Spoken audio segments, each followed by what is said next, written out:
Hello, welcome back to Jenny's World. Keeping it fresh, keeping it real, and keeping it middle-aged. So don't forget to follow me on Instagram and Twitter, and my details are down below in the description box. Now, as this is my first video, I really want to keep it nice and as light-hearted as I can, so as not to scare anyone, so you'll come back and watch me. So today, I'm going to talk about the latest movie that came out from Tyler Perry, Fall from Grace. Now, the reason why I've chosen this movie is I feel as though it's something which I know that, not completely, but I can relate to. And I know that there's lots of ladies out there who probably have been in similar positions. So I just want to talk about that and kind of like touch on those key themes. Don't worry, I won't spoil the movie for you. At least I try not to. And you can watch it on Netflix if you haven't done so already. So this movie, Fall from Grace, it really is talking about Grace, who is an older lady. She's divorced now, has a grown-up son who recently got married. And the reason why she's divorced is she caught her husband cheating on her.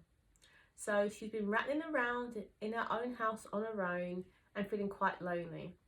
And one of her closest friends says to her, you need to get out there, you need to meet people, you need to just get your life back on track. And it takes some time, but eventually she decides to do just that. And lo and behold, she meets a younger guy. Now, Grace, in my opinion, is about 50 to 60, at least I think 60. And this guy, he looks like he's in his late 30s, early 40s. So quite a bit younger than her. And he's quite good looking, quite dashing, and he just enchants her. Now, first of all, Grace isn't stupid. She's pretty smart and a good job with a good position. But she's human and she's a lady. And while she kind of like loves the attention, she just keeps on thinking, he's much younger than me, it's not serious, let's just go with it. And the guy, he's persistent. He's showering her with compliments, with flowers, with roses at her office. He takes her out. He's whining and dining the socks of her. And Grace, she loves it. She's enjoying it. But she keeps telling herself, in my opinion, that, this is how it is, it's nothing serious. But the guy keeps going on. They're on the phone for hours at a time. Can you believe that? They fall asleep talking on the phone. Imagine that. But anyway, he just keeps on coming. And over time, Grace slowly starts to crumble. And she believes what he's telling her. So eventually, whirlwind relationship, they get married. Grace is on top of the world. She's met a Prince Charming. And she's set. She's thinking, this is it. I found the one. And I'm going to keep him. So life goes on, as you imagine, day to day. And there's finally a big shock for Grace. Now, as I said, I really don't want to spoil it.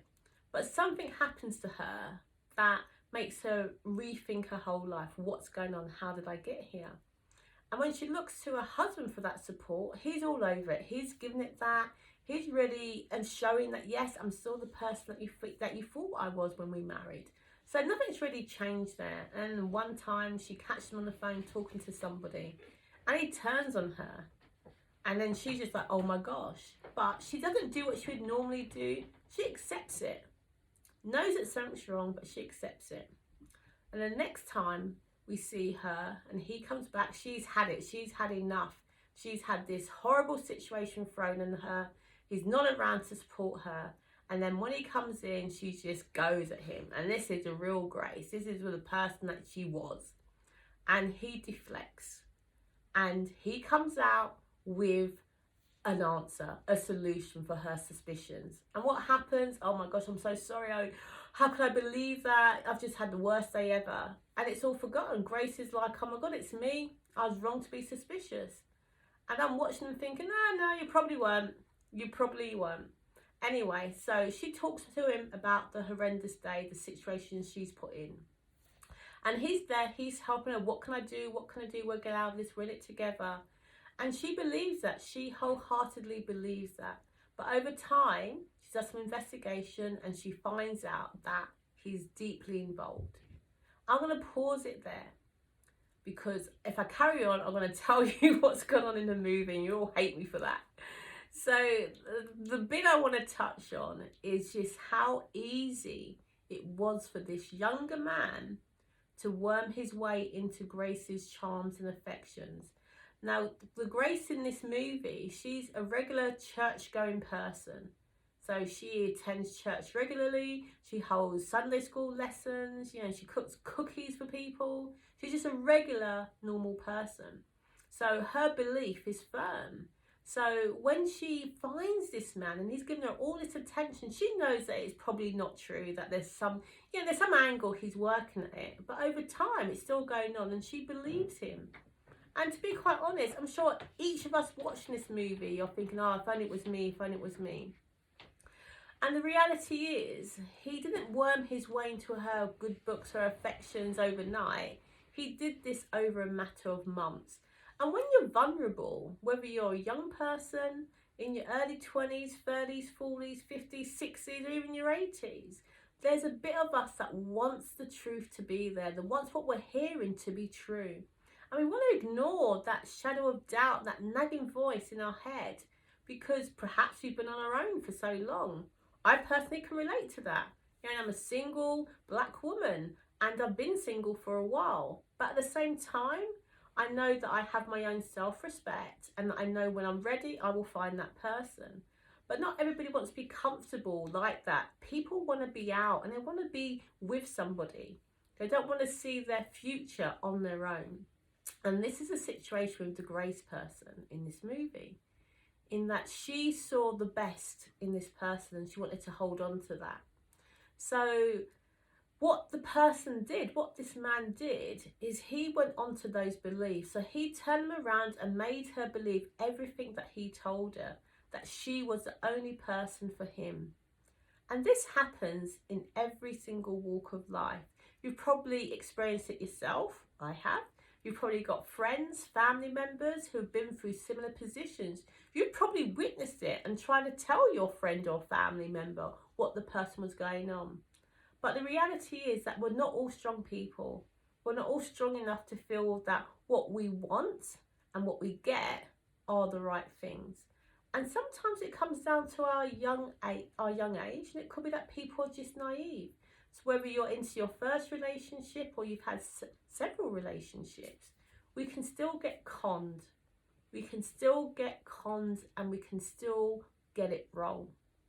But what I want to really talk about and want you guys to think about and look at and see if you spot it is, how do we prevent that happening time after time after time?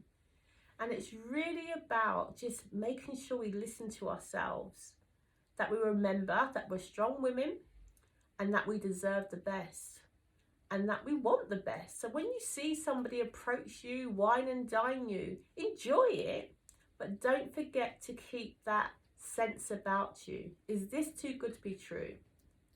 It could really be what it is. And I'm not doubting that there are some really lovely, genuine men out there who really want to wine and dine us and love us and shower all that attention on us and do it purely because they want to be with us. But unfortunately, they are few and far between. And the problem is, there are more dogs out there. There are more men who will just use you to get to their own ends. And if it means telling you whatever you want to hear, they can do it and they won't bat an eyelid. And it's these type of people that we want to be careful of, that we want to keep our smart sense about us, that nagging doubt, we want to listen to it. That little voice in our head saying, be careful, be careful. We want to listen to that because that's what's going to help us get through it. So I know myself, my daughter was with somebody who wasn't right for her. And although she saw it, it took her way too long to just stop that. And that's the problem. We're young, we're gullible, we're naive. And we think that what we see, what we experience is a be-all and end-all. And despite others telling us that it's not, we want to hold on to that because we want to be able to show that we're right, that we're old enough, we're mature enough to make the right decisions. And sometimes we can. I know, personally speaking, I've had several relationships where they just weren't the right people for me. And as a result of that, I've personally been hurt. I've personally been bruised. And I've personally, gone through life feeling that, it's all me, it's all my fault. And it took me a long time to recognise it wasn't. And, I was lucky. I kind of feel myself now that I'm very strong. and I know what I want, and I know what's right and wrong, and I know how to get that and recognise that in other people. But as I was growing up, I was nowhere near that. I was completely naive, and I kind of like would listen. Somebody could tell me the sky was grey and I'd probably believe them. But when it came to relationships, I really genuinely thought that what I was being told by a particular person was correct. And it wasn't until I grew older that I grew wiser. And I think sometimes you have to experience the crap, the bad, the good, the bad, the ugly, before you really get to a point that you can recognise your self-worth and then see what it is to be true. So then you see the person that you're with who's not right for you, and you put a stop to that. It's not always easy. And if you're on your own and you've got no friends or family around to help support you, that can make it tough for you. That can make it tough for you to make the decision to walk away. Especially if you're dependent, especially if that person has turned your whole life around, removed you from your circle of friends, your family, and made you reliant on them, whether it's financially or emotionally. That's very difficult to get out of. And it's especially difficult if you're young, because you just haven't grown enough to recognise that. And then sometimes you're in a trap and you try and get out and you think you do, and they just drag you back in with that smile, those fancy words and whining and dining. And then you think, oh, it's all over, they've turned a new leaf. And then before you know it, you're back to where you started. And you've got nobody again to look out for you, to protect you, to help you get out. And this is what goes on every single day. And it may not be you that's experiencing it, but it could be a family member.